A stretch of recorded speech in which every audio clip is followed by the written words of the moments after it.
एक भैन मां दी सामै ढेर प्यारी, प्यो दी सामै राज दुलारी, कदी ते ऐसा घर दी सैन, पर चौं भाइयां दी मैं एक भैन।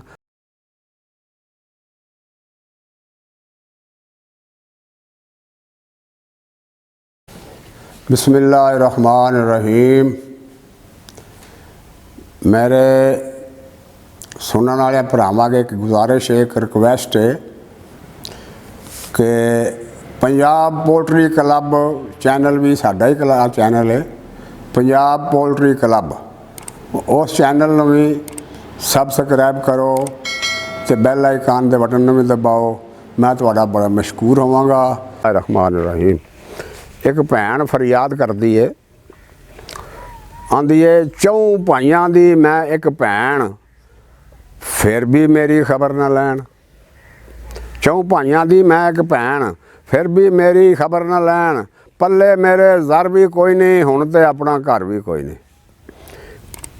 पल्ले मेरे ज़र भी कोई नहीं, हुण ते अपना घर भी कोई नहीं। किसे न कीता मेथे दैन, चौं भाइयां दी मैं एक भैन।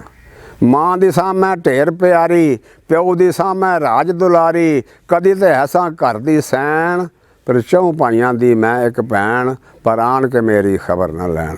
हुण ते लागे बहिंदा कोई नहीं, गल मेरी हुण सहिंदा कोई नहीं। भाबियां मैनू आखन डैन, चौं भाइयां दी मैं एक भैन। पेके वेड़े जा नहीं सकदी, अपना दुख सुना नहीं सकदी, इंज दा लगा मेथे बैन, चौं भाइयां दी मैं एक भैन, पर आन के मेरी खबर न लैन। मैनू प्यार मजीद न देवन, बेशक मैनू ईद न देवन, पर मेरी आन के खबर ते लैन, चौं भाइयां दी मैं एक भैन, चौं भाइयां दी मैं एक भैन। साईं भी दिता मैनू छोड़, ओनू कोई नहीं मेरी लोड़, रोंदे पै ने मेरे नैन, चौं भाइयां दी मैं एक भैन, पर आन के मेरी खबर न लैन। पुत्रा मेरी बांह नहीं फद्दी, जिंदगी रो रो हो गई अद्धी, अखां विचों नीर पट नीरू टैन, चौं भाइयां दी मैं एक भैन। मैनू फिर भी प्यारे पुत्तर, मेरे राज दुलारे पुत्तर, शाला जग ते वसदे रहन, चौं भाइयां दी मैं एक भैन। भावें अपने सुख न वेखां, पर उन्हां दे मैं दुख न वेखां। भावें अपने सुख न वेखां, पर उन्हां दे मैं दुख न वेखां, पेके घर न वंडियां पैण, चौं भाइयां दी मैं एक भैन।